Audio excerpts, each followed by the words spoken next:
Видзауланет Донайортис, Педипуктана Войтер. Уважаемые депутаты Государственного совета, уважаемый Сергей Анатольевич, гости, приглашенные, уважаемые коллеги, наша встреча проходит в очень сложное время. Вот уже 4-й месяц Россия живет в новых условиях под мощным политическим и санкционным давлением со стороны стран Запада. Все вы знаете, что нас поставили перед выбором: либо захват территорий Донецкой и Луганской народных республик неонацистским режимом Киева и сосредоточение вдоль наших границ сил НАТО, либо признание наших братских народов Донецкой и Луганской народных республик, освобождение их от гнета неонацистов и восстановление границ наших дружественных республик с момента провозглашения ими независимости в 2014 году. Президент России Владимир Владимирович Путин и страна выбрали поддержку наших дружественных республик и на их просьбу об оказании помощи начало специальной военной операции. Это понимает наше общество. Как показывают социологические опросы, решение главы государства о проведении специальной военной операции на территории Украины поддерживает более 70% россиян. Поддерживает это решение президента России и жители нашей республики. Вчера мы с вами вспоминали страшное событие 1941 года. Вспоминали павших миллионы жизней. И огромная цена за победу над фашизмом. Мы, дети, внуки и правнуки поколения победителей, наследники Великой Победы, не можем поступать по-другому, когда рядом с нами поднял голову неофашизм, когда страдают братские народы, гибнут мирные люди, дети, старики. Сегодня лучшие сыны России, наши ребята, в том числе и из Республики Коми, отстаивают интересы страны, защищают Родину. И как их деды и прадеды в годы Великой Отечественной войны спасают отчизну и мир от неонацизма. Очень горько и больно провожать в последний путь молодых, полных жизни ребят, сыновей, мужей, отцов, у которых остались семьи, маленькие дети. Республика Коми уже потеряла 25 своих героев. В тяжелые 40-е наша страна победила, выстояла и стала сильнее. Выстоим, победим и мы сегодня. От воздействия Запада, от попыток давления на наше государство Россия всегда становилась только сильнее и объединялась вокруг сильного лидера. Это происходит и сейчас. Уровень поддержки и доверия президенту растет. Сегодня мы столкнулись с новыми вызовами, но и 2 последних года республика, как и вся страна, жила в очень непростых, ранее не имевших места условиях. Распространение коронавирусной инфекции заставило мобилизоваться, изыскивать новые ресурсы, возможность, внутренние резервы. Пандемия затронула все отрасли, но, несмотря на это, нам удалось сохранить экономику, социальную сферу. Мы выполняем все взятые обязательства, более того, мы системно решаем существующие проблемы и занимаемся вопросами развития.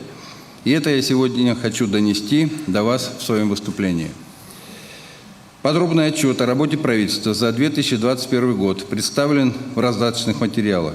Кроме того, в течение этого года руководители министерств, ведомств на площадке Общественной палаты Республики Коми докладывали о проведенной работе.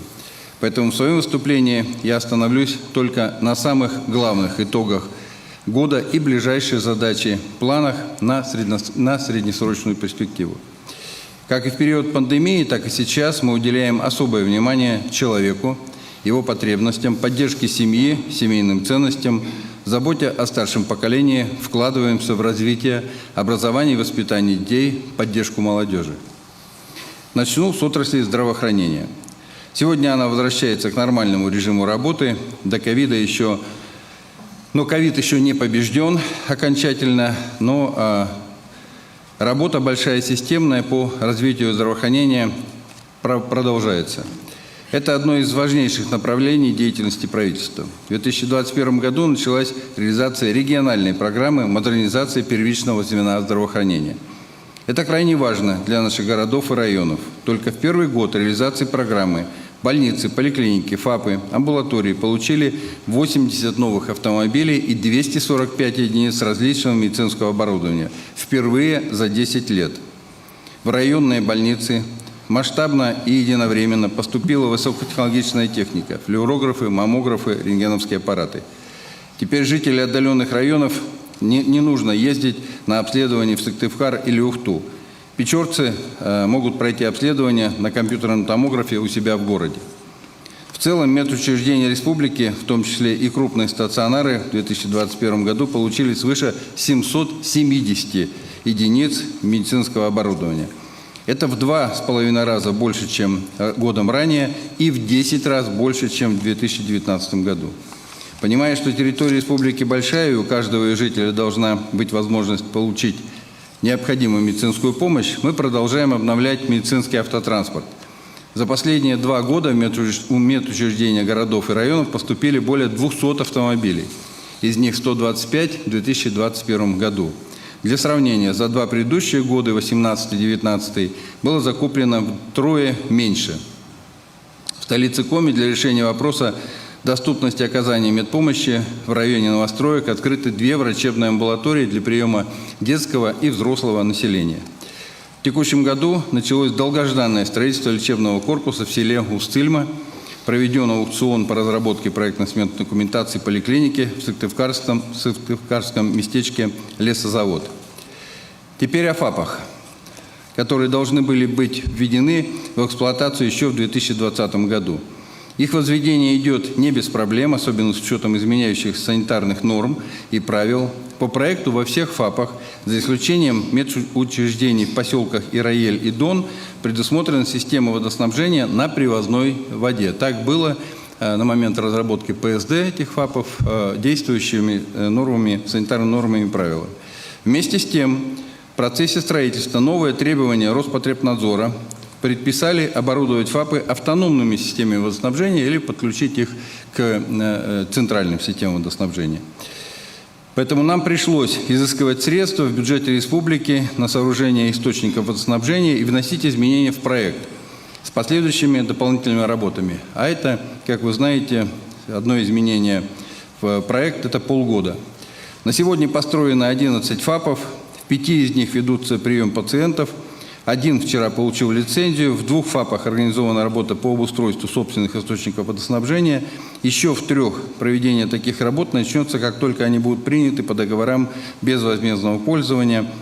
Такая же процедура предусмотрена еще для 7 строящихся ФАПов.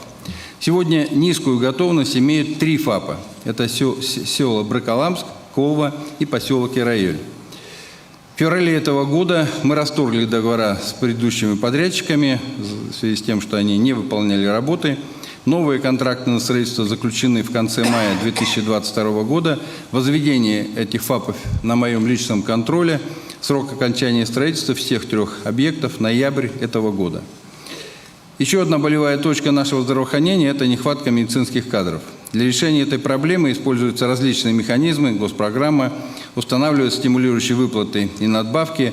За 2021 год лечебные учреждения республики пополнили 136 специалистов из других регионов и 323 выпускника учебных заведений.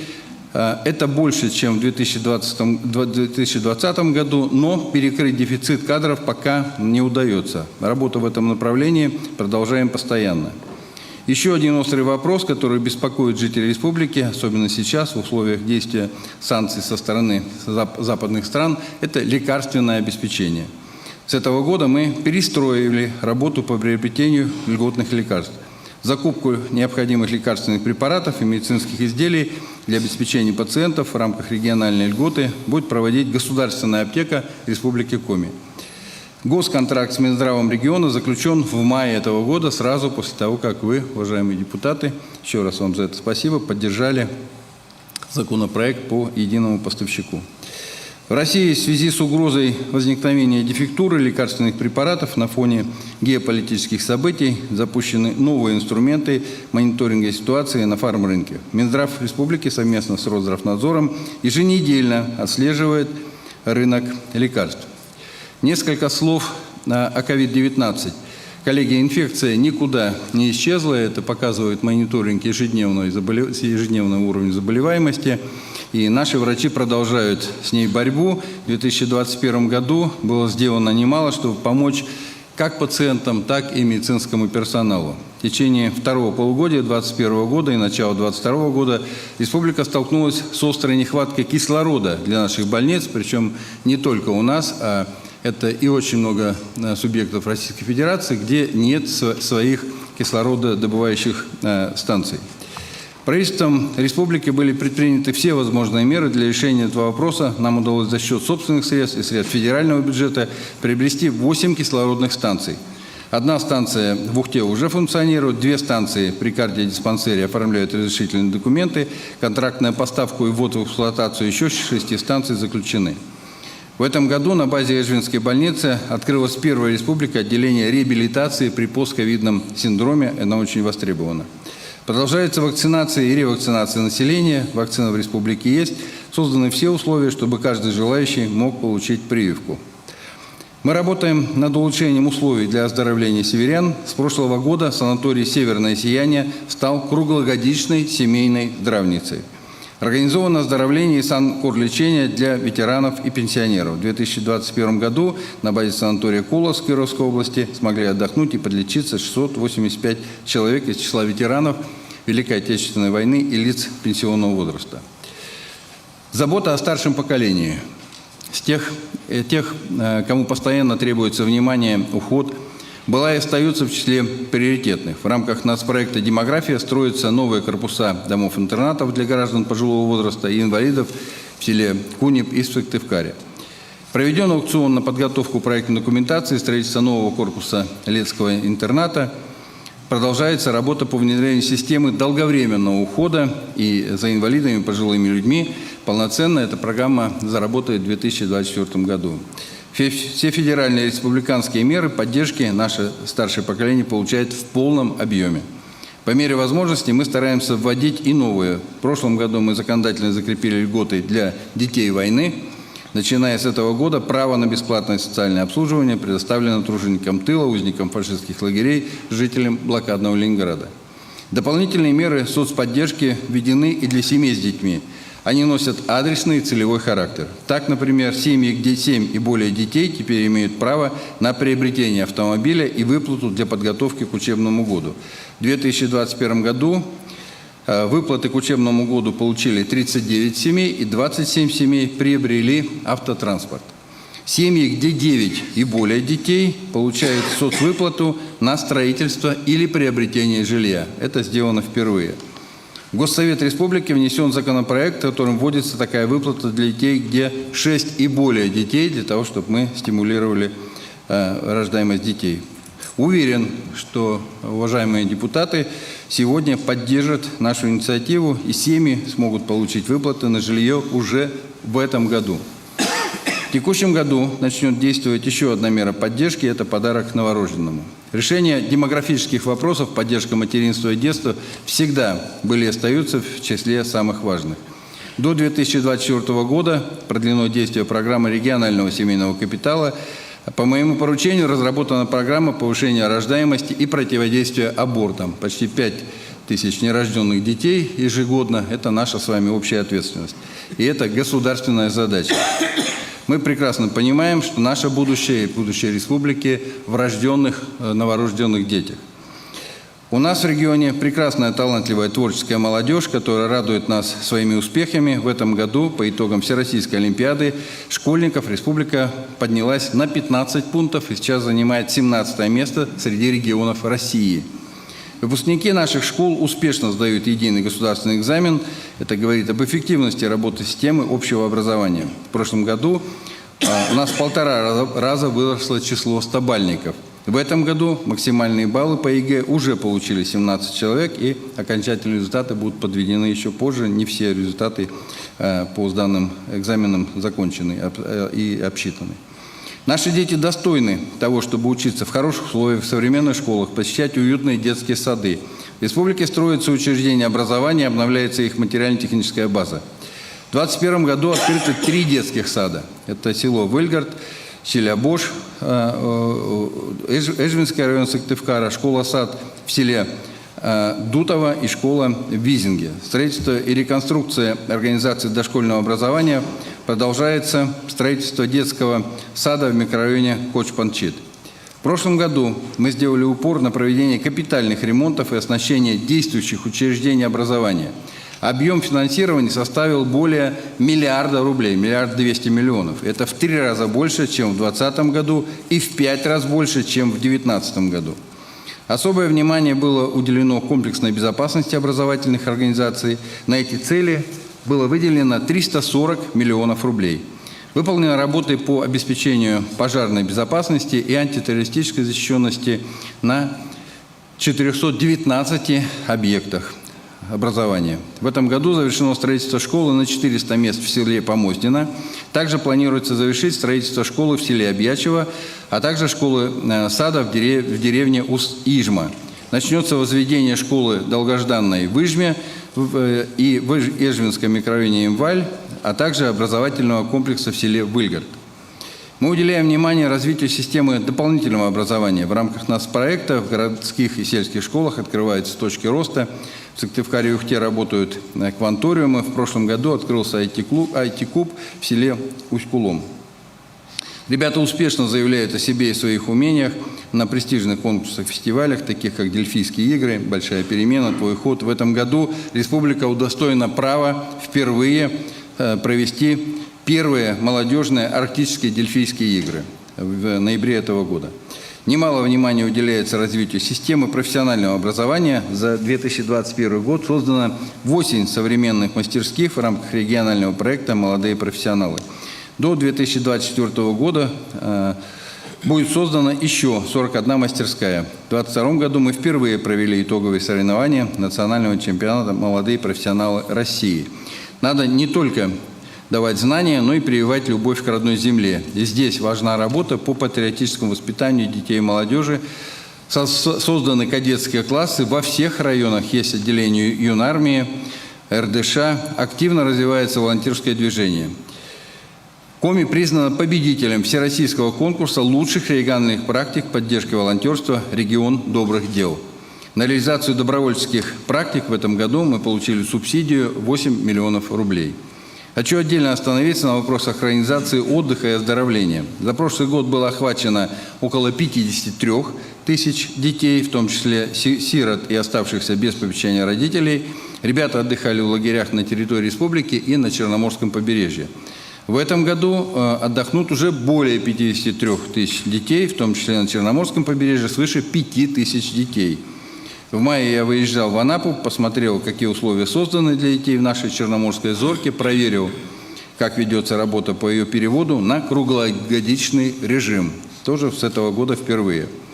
В этом году впервые получили федеральные деньги на организацию отдыха детей из Арктики. Более 32 миллионов от федеральных денег и свыше 42 миллионов рублей выделено из республиканского бюджета. Это позволило вывести на отдых более 1000 детей Арктики, что на 30% больше, чем в предыдущем году. Нельзя не сказать о развитии науки. Наши ученые работают над интересными, а самое главное, востребованными темами, проводят уникальные исследования, у них достаточное количество разработок, которыми необходимо найти практическое применение. Поддержку научной деятельности правительства региона осуществляется в рамках госпрограммы развития экономики и промышленности. Ежегодно за достижения в области внедрения инноваций ученым, изобретателям, аспирантам, студентам присуждается премия правительства республики. В 2022 году мы впервые представили грант правительства Коми в сфере науки, технологий и инноваций. Сумма гранта 3,5 миллиона рублей. Поддержанный инновационный проект позволит создать высокотехнологичные рабочие места на предприятиях и усовершенствовать производственный процесс. Создан научно-образовательный центр «Экотех». Участники центра – региональные образовательные научные организации, федеральные вузы и крупные компании. Успешные прикладные и фундаментальные исследования проводятся и в вузах республики, где есть научная база, высококвалифицированные кадры и специальные лаборатории. Общий объем финансирования научно-исследовательских разработок в вузах республики в прошлом году составил более 90 миллионов рублей. Объявленное президентом России десятилетие науки и технологий привлечет к научной работе еще больше внимания. В республике формируется региональный план проведения десятилетия, который будет утвержден до конца августа этого года. Переходим к отрасли культуры. Не могу не сказать о праздновании столетия республики. Прошлый год в связи с ковидом нам не позволил это сделать в полном объеме, но в этом году мы наверстаем упущенное. Мы стараемся, чтобы все праздничные мероприятия этого года получились яркими и незабываемыми. В столицу возвращается республиканский выпускной праздник «Облака», который в этом году состоится 2 июля. В доковидном формате пройдут всеми любимые праздники Заваленка, Луд, Уссылимская горка, Куртайка. Тщательно прорабатывается культурная и деловая программа празднования Дня Республики. В Сыктывкаре после двухлетнего перерыва вновь заработают выставки «Достояние Севера», концерты, фестивали, выставки пройдут во всех муниципалитетах. Уверен, духом праздника будут проникнуты все города, села и деревни республики. Мы ставили для себя задачу к вековому юбилею модернизировать 100 домов культуры. План перевыполнили, отремонтировали и оснастили оборудованием 169 клубов. Это половина общего числа культурно-досуговых учреждений республики. Открыли социокультурные центры, новые в селе Карпушевка и в селе Вольдино. Обновили и оснастили оборудованием школы искусств, библиотеки, приобрели для музыкальных школ новые инструменты. В республике делается все, чтобы сделать культуру доступнее для всех жителей, приобщить к ней детей и молодежь. Учреждения культуры активно включились в реализацию новой федеральной программы «Пушкинская карта». Одним из значимых событий стало открытие после ремонта Национальной библиотеки. Были обновлены городские пространства, в Сыктывкаре появился новый объект, памятник первому секретарю обкома КПСС Ивану Павловичу Морозову. Жители республики на высоком уровне оценивают качество оказания услуг учреждениями социальной сферы. В прошлом году была проведена независимая оценка, в которой приняли участие более 50 тысяч респондентов. Высокую оценку получили все оцениваемые организации сферы культуры и социальной защиты и более 85% учреждений здравоохранения и образования. Хочу сказать и о развитии туризма в регионе. В условиях ковида и нынешней геополитической ситуации значимость развития внутреннего туризма вышла на первый план. Жители России открывают для себя новую страну, новую Россию, и нашей республике есть что показать и чем удивить. Туристический поток в 2021 году составил более 340 тысяч человек. В прошлом году разработано 3 новых маршрута. Кроме того, в 2022 году предложены новые маршруты по территории нацпарка Юг-2, Печора-Илочского заповедника, открыт зимний вертолетный маршрут на плато Мань-Пупунер и протестирован маршрут для прохождения на снегоходах с посещением плато и перевала Дятлова. Летом планируется запуск еще одного маршрута по реке Унья. Разработано 7 маршрутов для автопутешествий. Для размещения близ плато Мань-Пупунер открыт кемпинг. Коми-регион – это регион, где очень любят спорт. Развитию профессионального и массового спорта правительство уделяет особое внимание. К сожалению, в Сыктывкаре не состоялся чемпионат мира по хоккею с мячом, но в этом году мы принимали сразу несколько федеральных соревнований. Мы приняли фестиваль русского хоккея, провели первенство России по тяжелой атлетике, чемпионат России по лыжным гонкам, где блестяще выступила сборная Республики Коми. В этом году впервые в истории республики нашей прославленной 4-кратной олимпийской чемпионке Раисе Петровне Сметаниной присвоено почетное звание Героя труда Республики Коми. Среди молодежи есть уже не просто звездочки, а яркие звезды мирового спорта. Стоит вспомнить олимпийские медали в Пекине нашей Юлии Ступак, яркие победы в марафонской серии Ермила Вакуева и блистательное выступление паралимпийца Ивана Голубкова. Наши профессиональные команды «Ника», «Новая генерация», «Ухта» продолжают радовать зрителей своими яркими играми. 75-летний юбилей отметил хоккейный клуб «Строитель», который сегодня сформировал новую команду со своим тренером и с воспитанниками нашей спортивной школы. Жители республики активно занимаются спортом. Мы среди лидеров по сдаче норм ГТО, 13 место по России и 2 место по ЗСФО. Для укрепления и создания спортивных объектов мы используем разные источники финансирования. Это федеральные, региональные проекты, спорт норма жизни, субсидии из бюджета республики. В 2021 году мы установили и обновили 48 спортобъектов и учреждений. Также используются средства проекта «Народный бюджет», на которые были отремонтированы и установлены 27 объектов спортплощадок и уличных тренажеров. И эту работу будем продолжать. Игровой зал ждут в городе Микунь, комплексы единоборств в Ухте, спорткомплексы в Обьячево и Троицко-Печорске.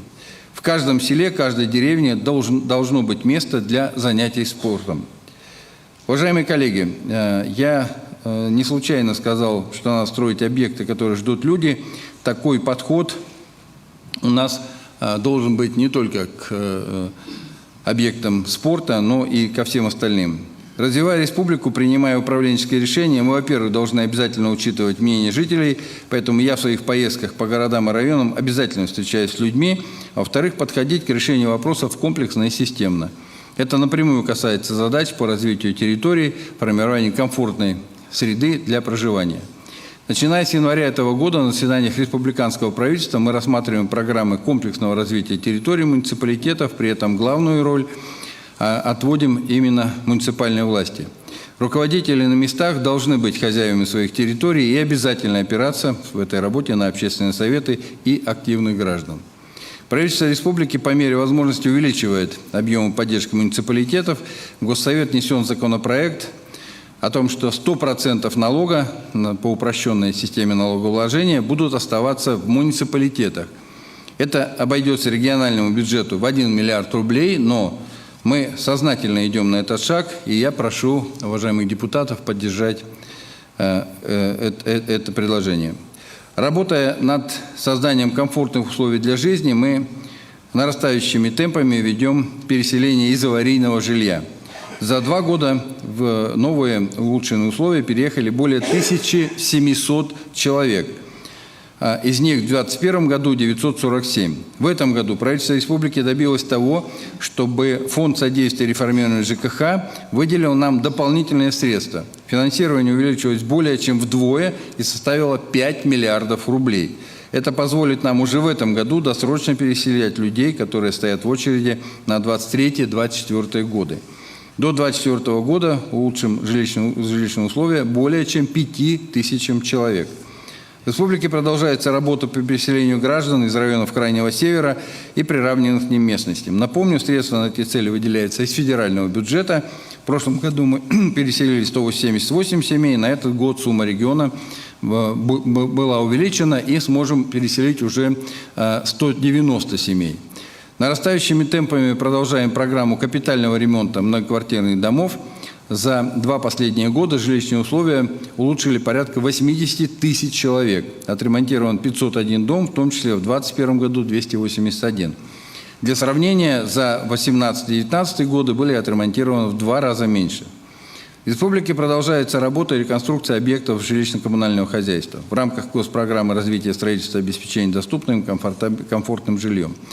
Коммунальными услугами граждан построен водовод в городе Микунь. В 18 муниципалитетах реализованы 22 проекта по обустройству источников холодного водоснабжения. В рамках проекта «Народный бюджет» продолжается строительство станции водоочистки с созданием системы управления комплексным водоснабжением Пожняя Ель в городе Ухта в рамках федеральной программы «Чистая вода».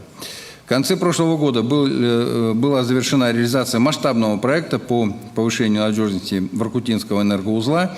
Завершен перевод Воркутинской ТЭЦ на природный газ. В церемонии подачи газа на обновленную ТЭЦ принял участие министр энергетики России. Как вы знаете, эта работа проводилась по поручению президента России и с участием наших партнеров ПАО «Т+» и компании «Газпром Межрегионгаз». В 2021 году в рамках программы развития газоснабжения и газификации Республики Коми построено свыше 67 километров газопроводов. В прошлом году организована работа по подключению к газораспределительным сетям индивидуальных жилых домов в Сыктывкаре и в Сыктывдинском районе подключено 192 домовладения. В рамках исполнения поручения президента в регионе разработаны и утверждены сводный и пообъектовый план графики догазификации, в котором включено почти 3500 домовладений в 40 населенных пунктах. В 2021 году обеспечена подводка газа до 400 домовладений. До конца этого года будет завершено строительство межпоселковых газопроводов еще в 6 населенных пунктах в Сыктывкаре, Печорском и Корткеросском районах. Также в этом году планируется завершить строительство распределительного газопровода в городском поселке Кожва и обеспечить инфраструктурой земельные участки микрорайона Як-Ар, Шордар и Шордар-2. Поселка городского типа Верхняя Максаковка, это создав условия для газификации свыше 1100 домовладений. Программа предполагает введение газа до границ земельных участков без привлечения средств граждан, а вот на подведение газа непосредственно к дому и приобретение необходимого оборудования жители должны потратить собственные средства. Понимая, что это далеко не по карману каждому человеку, мы ввели в республике социальные меры поддержки. Более того, по моему поручению из резервного фонда правительства Республики Коми выделены дополнительные средства, благодаря которым размер выплат увеличен с 30 и 50, соответственно, до 75 тысяч рублей. Перечень категорий граждан, которые смогут получить эту меру поддержки, достаточно широк. Среди них участники ветераны Великой Отечественной войны, ветераны боевых действий, одиноко проживающие пенсионеры, семьи с 2 и более детьми, молодые специалисты, малоимущие и еще многие категории. С начала года материальной помощью на газификацию жилья уже воспользовались 193 человека. Благодаря реализации программы формирования комфортной городской среды в рамках нацпроекта «Жилье и городская среда» преображается общественное пространство и дворы, многие из которых годами находились в запустении. К примеру, в Сыктывкаре, в местечке Строитель, появился замечательный парк, где есть места для отдыха взрослых и детворы, а также для специального выгула для домашних питомцев. В Печоре преображается парк геологов. Всего за 2021 год было облагорожено 149 территорий в 46 городских и сельских населенных пунктах. В 2022 году всего будет облагорожено 23 общественные территории в 7 муниципалитетах. Это объекты в прошлом году выбрали сами жители в онлайн-голосовании. В этом году жители республики уже определили территории, которые будут благоустроены в 2023 году. Голосование завершилось 30 мая, и я благодарю всех активных жителей республики, кто принял в этом участие. Сегодня я уже несколько раз упоминал проект «Народный бюджет». Он получил признание на федеральном уровне как одна из лучших практик развития инициативного бюджетирования в регионах. В прошлом году в 268 населенных пунктах республики было реализовано 440 народных проектов с общим объемом финансирования почти 314 миллионов рублей. Это более чем в 2 раза превышает финансирование 2020 года. В этом году реализуем 545 проектов. На днях в городах и районах завершилось обсуждение проектов, которые будут поданы на реализацию на следующий год. Выполненные в рамках народного бюджета проекты направлены на повышение качества жизни в городских округах, муниципальных районах, поэтому по мере возможностей мы будем увеличивать общий объем финансирования и размеры. Особенно предельные суммы, потому что об этом нас просят, 600 тысяч маловато уже по сегодняшним запросам, поэтому нужно увеличивать и предельную сумму на реализацию конкретных проектов. Говоря о создании комфортной среды, хочу подробнее остановиться на вопросах развития транспорта и связи. В прошлом и в этом году мы очень много внимания уделяли стабилизации финансово-экономического состояния наших опорных авиа- и автоперевозчиков. Для вывода из финансового кризиса Коми-Автотранса в 2021 году был представлен займ в размере 60 миллионов рублей на закрытие договоров лизинга 2016 года. Старые закрываем. Это позволило выкупить 40 автобусов типа НИФАС. В бюджете республики предусмотрены субсидии на организацию транспортного обслуживания населения по муниципальным маршрутам в размере 119 миллионов рублей на 2022 год и 112 миллионов рублей на 2023-2024 годы ежегодно. В феврале этого года Сыктывкарское автотранспортное предприятие номер 1 серьезно пострадавшая в период пандемии, вернулась, присоединилась к своей материнской компании Коми Автотранс. Следующим шагом, который позволит повысить эффективность работы компании, является ее оздоровление с погашением кредиторской задолженности и передачи администрации Сыктывкара. Соответствующие предложения внесены на заседание сессии Госсовета. Уважаемые депутаты, прошу поддержать. Также всем муниципальным образованиям будет оказана системная поддержка в виде субсидирования до 50% расходов на финансирование и организацию перевозок. В прошлом году в предбанкротном состоянии финансового положения также оказалась Коми Авиатранс, имевший общую кредиторскую задолженность, превышающую 4 миллиарда рублей. Разработан и утвержден план финансового оздоровления компании, оказана поддержка из бюджета республики, что позволило Коми Авиатрансу реструктуризировать лизинговую задолженность на самолеты Embraer, исполнить просроченные долговые обязательства перед крупными поставщиками и погасить задолженность по заработной плате перед своими сотрудниками. Отвечено снижение кредиторской задолженности предприятия почти на 3 миллиарда рублей. Это позволило выйти предприятию из банкротного состояния и участвовать в проектах по оздоровлению экономики своей, как на федеральном, так и на региональном уровне. По просьбе жителей в прошлом году были открыты новые вертолетные маршруты. Это город Ухта, поселок Кою, село Ижма, город Ухта, поселок городского типа Троицко-Печорск, поселок Приуральск. И организованы воздушные перевозки в Троицко-Печорск, что позволило увеличить туристический пассажиропоток на Плато Мань-Папунер. Завершен капитальный ремонт международного терминала аэропорта Сыктывкар. Сейчас полным ходом идет ремонт взлетно-посадочной полосы и перрона. Ну вот погода только мешает. В прошлом году компания РЖД отремонтирована пассажирская платформа и павильон остановочного пункта в Эжве. Сооружена пассажирская платформа в Каджироме. Вокзал Сыктывкара адаптирован для маломобильных граждан.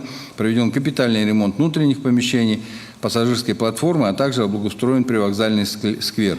Что касается развития сети автомобильных дорог. В прошлом году отремонтировано 82 километра дорог регионального, межмуниципального и местного значения, привели в нормативное состояние 16 мостов, обустроили 43 пешеходных перехода. Сыктывкарская малая объездная, отремонтированная в рамках нацпроекта БКД, безопасные и качественные дороги, основательно разгрузила от грузового транспорта центр столицы республики. Этим летом планируется отремонтировать 14 участков дороги в Сыктывкаре, в том числе улицу Индустриальную, которая по существу является, как и малая объездная, дублером Октябрьского проспекта. В городах и районах работы в рамках нацпроекта продолжаются. Кроме того, существенный объем дорожных работ выполняется за счет республиканского бюджета. В прошлом году мы выделили муниципалитетам из республиканского бюджета дорожного фонда почти 800 миллионов рублей на ремонт поселковых дорог. Хочу отметить, что в текущем году объем этой поддержки увеличен почти на 1 миллиард рублей.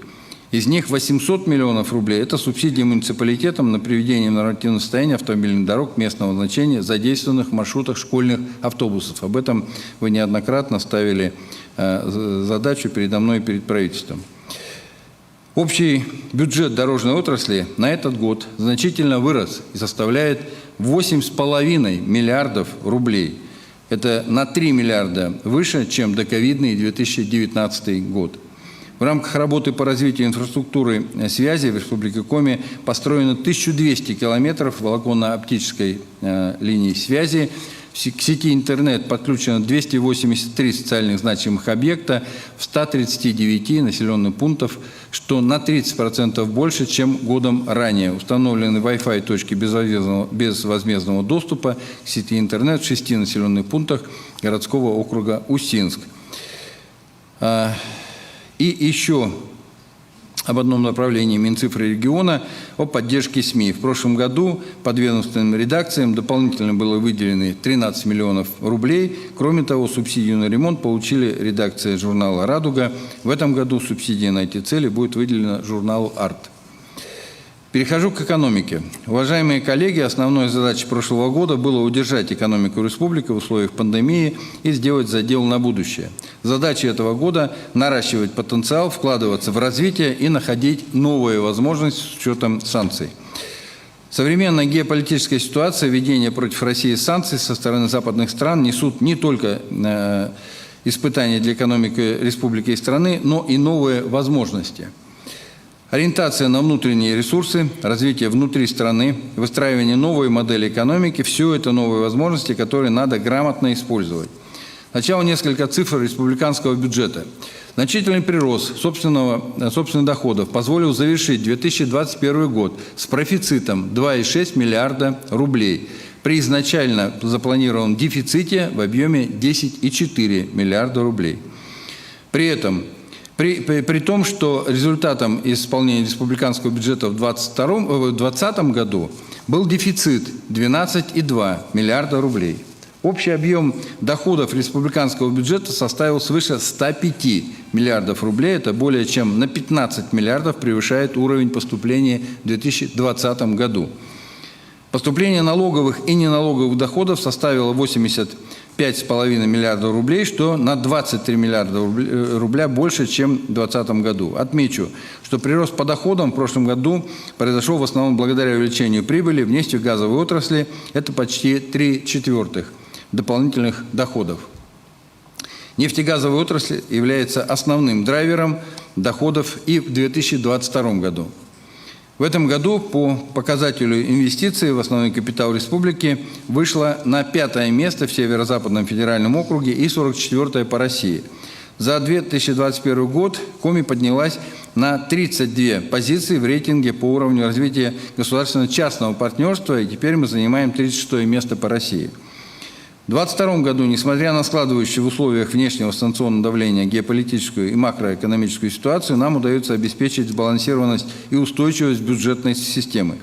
Еще одним положительным результатом работы республиканского правительства стало привлечение бюджетного кредита в размере 3,4 миллиарда рублей под 0,1%, ну, то есть практически беспроцентный кредит, что, конечно, позволит сократить рыночный долг республики по ценным бумагам и банковским кредитам более 1,2 миллиардов рублей.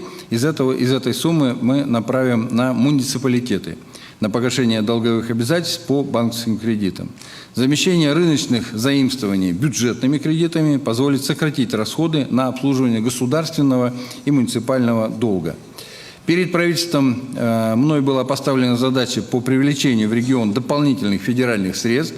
В 2021 году было привлечено дотаций, субсидий, субвенций и иных небюджетных трансфертов на общую сумму 18 миллиардов рублей. Кроме того, республика в прошлом году получила инфраструктурный бюджетный кредит на реализацию инфраструктурных проектов в целях обеспечения 2 связанных с ним инвестиционных проектов на общую сумму 2,5 миллиарда рублей. На эти средства в Сыктывкаре будут отремонтированы дороги к новому заводу по производству фанерных плит и новому микрорайону, где и также построена школа на 825 мест.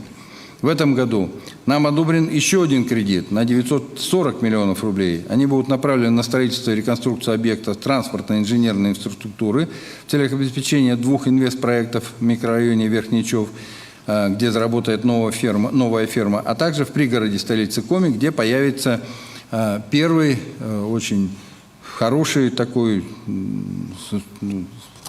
включающий в себя полный комплекс для туристов, туристско-рекреационный комплекс. Это к вопросу о том, что мы действительно вкладываем и в перспективу развития туризма и ставим это на очень приоритетное место в экономике республики. У нас появилась возможность использовать средства, направленные на погашение ежегодных платежей по бюджетным кредитам, на развитие новых производств, на развитие республики. В октябре 2020 года федеральное правительство утвердило новый механизм, позволяющий регионам реструктуризировать задолженность по бюджетным кредитам, направив высвобождение средства на создание объектов инфраструктуры для новых инвестпроектов, а также списать задолженность по бюджетным кредитам регионов за счет поступления дополнительных налоговых доходов в федеральный бюджет от реализации новых инвестпроектов. Мы в числе первых подали заявку на участие в этой программе. На 1 июня 2022 года в сводный перечень инвестпроектов, которые будут претендовать на возмещение затрат на объекты инфраструктуры, включено 9 проектов. Их общая стоимость более 58 миллиардов рублей. Планируется создание от этой деятельности порядка 2600 новых рабочих мест. В мае 2022 года на заседании Президиума правительственной комиссии по региональному развитию одобрен еще один наш проект с объемом инвестиций 1,2 миллиарда рублей. Всего за 2022-2024 годы мы планируем задействовать на создание необходимой нам инфраструктуры на дороге, водопроводные, тепловые, электрические, газораспределительные сети порядка 7 миллиардов рублей. Правительством республики проводится большая работа по повышению эффективности госкомпаний, вовлечению в экономический оборот неиспользуемого государственного имущества. Благодаря этой работе по итогам прошлого года в бюджет региона поступило 240 миллионов рублей, что на 40% больше, чем годом ранее. Впервые с момента создания, с 2015 года, акционерное общество Коми Холдинг, компания со 100% государственным участием республики, стало осуществлять выплату дивидендов в бюджет республики Коми. Это порядка 20 миллионов рублей. Таким образом, мы наращиваем экономический потенциал региона. В прошлом году мы приступили к реализации плана мероприятий по диверсификации экономики региона. Он утвержден Минэкономразвитием России. Отмечу, что это достаточно живой документ. Он начинался с 41 проекта, а сегодня уже 50 инвестиционных проектов. По ним планируется привлечь в экономике региона почти 150 миллиардов рублей частных инвестиций в неугольные отрасли и создать новые рабочие места для 6 тысяч человек. В числе наиболее крупных и значимых мероприятий плана диверсификации строительство горно-металлургического комплекса по переработке титановых руд и кварцевых песков Пижемского месторождения на территории Устилимского района, разработчик Руститан. Напомню, в апреле этого года на площадке Российского союза промышленников и предпринимателей Республика Коми подписала соглашение о строительстве глубоководного морского порта Индиго и железнодорожной магистрали Сосногорск-Индиго. Проект будет реализован на территории Республики Коми и Ненецкого автономного округа, начиная с 2023 года. Также в число значимых проектов отмечу создание на территории Сыктывдинского района особой экономической зоны «Север» с льготным режимом для ее резидентов. Сегодня определены земельный участок и якорный инвестор, компания «Лузалес». Свое участие в создании инфраструктуры подтвердили «Газпром», газораспределение «Сыктывкар» и РЖД и Россети. Хочу обратить внимание, что на 31 мая 2022 года общий объем вложенных внебюджетных инвестиций в рамках реализации плана диверсификации составил почти 17,5 миллиардов рублей. Создано 405 рабочих мест. Завершена реализация 13 проектов разных направлений: строительство ферм, расширение лесопильного производства, производство арболитовых блоков и так далее. Важным и значимым для Севера Республики событием прошлого года стало получение статуса резидента арктической зоны России 14 предприятий Воркуты, Инты, Усинска. И 3 резидента арктической зоны уже запустили свои проекты.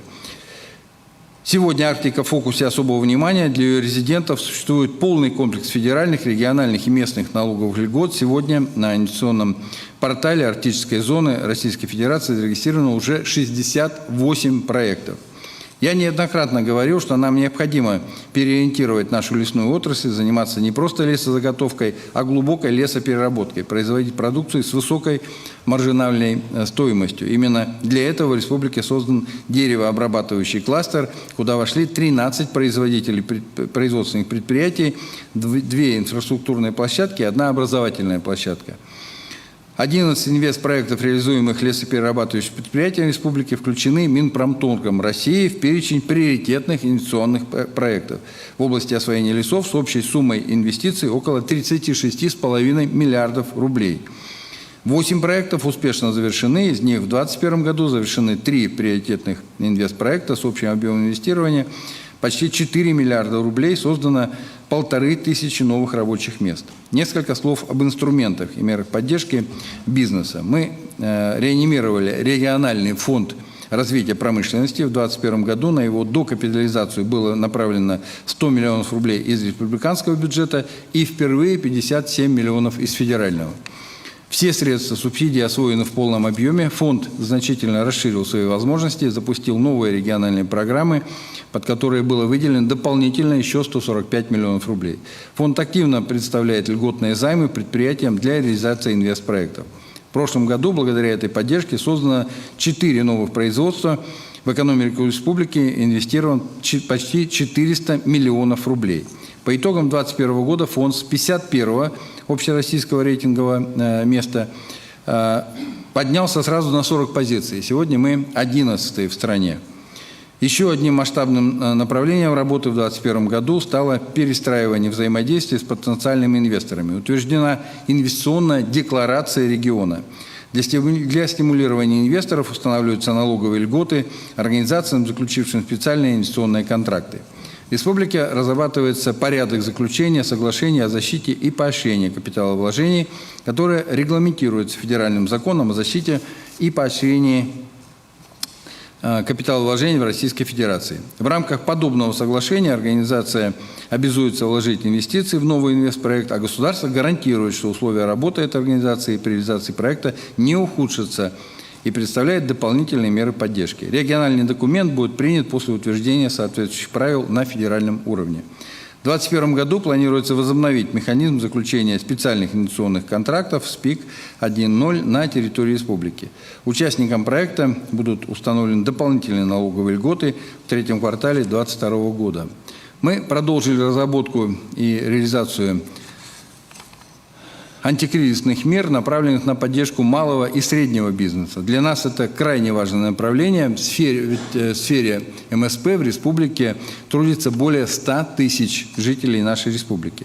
Последние 2 года оказались непростыми для предпринимательства, но, несмотря на трудности, наш бизнес сумел сохранить свое дело и рабочие места.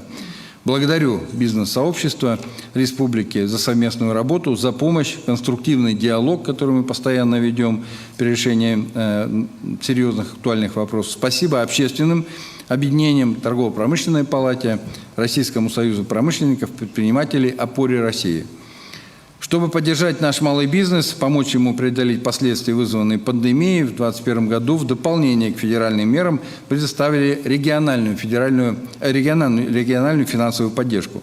Работа по поддержке бизнеса продолжена и в 2022 году. Принят региональный план мероприятий по обеспечению развития экономики в условиях внешнего санкционного давления. Действует региональный штаб по поддержке устойчивости экономики. Отдельно хочу сказать о поддержке сельского хозяйства. Мы сохранили все действующие направления господдержки, а также ввели новые. Например, в молочном скотоводстве и в хлебопечении. Дополнительные меры поддержки, кроме уже имеющихся, в 2021 году смогут получить и оленеводческие предприятия, о чем нас тоже просили наши оленеводы. В частности, на проведение землеустроительных работ на оленьих пастбищах. В 2021 году на поддержку отрасли, развития сельских территорий, обеспечение ветеринарного благополучия и другие мероприятия были направлены более 1,5 миллиарда рублей, в том числе на поддержку сельскохозяйственной отрасли 1 миллиард рублей. В прошлом году было завершено строительство 6 ферм, в 2022 году мы планируем открыть еще 5 ферм, 1 кормоцех и модульный современный цех по переработке. На 2022 год на оказание господдержки в сфере сельского хозяйства предусмотрено почти 1,4 миллиарда рублей, что на 40% больше, чем в прошлом году. На этот год увеличены расходы по основным видам господдержки. Оленеводство в 2,5 раза, что составит более 100 миллионов рублей. На приобретение и изготовление комбикорма для крупного рогатого скота на 29 миллионов рублей. Производство и реализацию товарного молока почти на 130 миллионов рублей. Мы уверены, что у отрасли есть перспективы. Сегодня важен грамотный, системный, управленческий подход, чтобы организовать производство и быть готовыми адаптироваться к постоянно изменяющимся внешним условиям. Мы прекрасно понимаем, что средства, вложенные в экономику, в промышленность, это налоговые поступления, новые рабочие места, а инвестиции в республику – это вложения в настоящее и будущее нашего региона. Работу по улучшению социально-экономической ситуации в регионе ведем системно и последовательно. Определены ее главные направления и механизм исполнения. И в этом нам основа – это программа экономического развития Республики Коми. Работу над этой программой мы проводим по поручению президента страны Владимира Владимировича Путина совместно с федеральными органами власти. Ключевые цели программы – это рост выпуска товаров и услуг по основным видам экономической деятельности, рост доходов населения, численности занятых за счет создания новых рабочих мест, рост объема инвестиций в основной капитал. Мероприятия программы включают в себя целый спектр направлений от консервации угольной шахты в Инте до строительства социальных объектов, например, перинатального центра в Сыктывкаре и клинико-диагностического центра в Воркуте. Важной частью программы является и вопрос переселения граждан из районов Крайнего Севера и приравненных к ним местностям, а также разработка новой концепции организации жизнедеятельности в арктической зоне России. Сегодня в России подобные программы имеют несколько регионов. Такие документы имеют дополнительную федеральную финансовую поддержку. Совокупный объем средств на реализацию нашей программы социально-экономического развития Республики Коми составляет порядка 400 миллиардов рублей. Окончательный объем финансирования программы будет определен правительством Российской Федерации. Это будет сделано в этом году. Как видите, за отчетный период и 5 месяцев этого года нам удалось добиться положительных сдвигов по целому ряду направлений. Это результат совместной работы всех ветвей уровней власти. Мы прекрасно понимаем и осознаем нашу ответственность перед жителями республики. Я благодарю членов правительства Республики Коми, представителей Республики в Федеральном собрании, депутатов Госсовета, советов муниципальных образований, руководителей администраций, городов и районов, общественной организации, объединения за поддержку и совместную работу. Благодарность хочу выразить и нашим социальным партнерам, предприятиям, работающим на территории республики. Вы действительно не только развиваете и модернизируете производство, пополняете региональный бюджет, но и активно участвуете в решении социальных задач развития региона. Огромное вам за это спасибо. Отдельные слова признательности хочу сказать жителям, активистам, территориальным общественным самоуправлениям. Благодаря именно вашему участию сегодня жизнь на местах меняется. Это очень важно. Мы готовы брать на себя ответственность и участвовать в этой совместной работе. Я всегда за то, чтобы важные и насущные вопросы обсуждать и решать коллегиально, чтобы вместе искать пути выходов из проблемных ситуаций, с которыми нам приходится сталкиваться. Поэтому действительно много езжу по республике, встречаюсь с людьми. К этому призываю и всех руководителей исполнительной власти региона. Уважаемые народные избранники, вы работаете в своих округах, и я прошу вас обязательно сигнализировать мне, если какие-то решения на местах пробуксовывают. И совершенно точно мы найдем решение по этим вопросам. В условиях нынешней геополитической ситуации у населения особенно велик запрос на прямой диалог с властью. Мы должны слушать и слышать людей. В этом залог наших успехов. И я благодарен всем, кто обращается ко мне напрямую, сообщает об неисполненных решениях, подсказывает решения новые. Это очень важный принцип – слышать голос каждого и выбирать путь решения, которые несут благо для всех. Республика Коми – многонациональный регион, где в мире и согласии живут представители разных народов и конфессий. У нас созданы условия для сохранения и развития этнокультурного и языкового многообразия всех этносов. Огромный вклад в эту работу вносит национально-культурная автономия и религиозное объединение республики. Уважение к культуре и традициям каждого – это одно из обязательных условий не только для комфортного проживания, но и для сплоченности общества. Формирование патриотизма, общероссийской гражданской идентичности и признание главных человеческих ценностей, среди которых любовь к отчизне. И именно поэтому 9 мая 2022 года жители нашей республики, почти 80 тысяч, такого не было никогда, прошли вместе в одном строю бессмертного полка с портретами героев Великой Отечественной войны, единодушно выражая свое уважение к солдатам, защитившим нашу страну от фашизма. Жители республики не остались в стороне, когда началась спецоперация на территории Украины. В поддержку нашего президента по республике проходят многочисленные акции, мероприятия. Мы активно подключились к сбору гуманитарной помощи жителям Луганской и Донецкой народных республик. Всем миром собраны и отправлены сотни тонн гуманитарного груза. Это и товары первой необходимости, и продукты питания, стройматериалы, бытовая техника. В акции по сбору гуманитарной помощи приняли участие предприятия, организации, депутаты, общественники, неравнодушные граждане. Эта работа продолжается, и я благодарю всех, кто в ней участвует. Жители республики приняли у себя беженцев из Донецкой и Луганской народных республик, из Украины своих родных и друзей, помогли с жильем, с трудоустройством на работе, в школы, детские сады. Мы в очередной раз показали, насколько северяне отзывчивые люди, умеющие сопереживать. Сегодня мы помогаем жителям луганского города Ровеньки с подготовкой объектов городского хозяйства и бюджетных учреждений к осенне-зимнему периоду. Я вместе с коллегами работал в Ровеньках, видел, с какой надеждой смотрят на нас жители Луганской Народной Республики. Они говорят: только не бросайте нас, и мы видим развитие дальнейшее и свое будущее только вместе с Россией. И мы своих не бросаем. Именно этим сильна Россия и сильна наша республика. Вместе, объединив усилия, мы способны справиться с любыми трудностями. Мы Россия, мы вместе. Уважаемые депутаты Госсовета, приглашенные, благодарю вас за внимание. Я закончил свой доклад. Ате.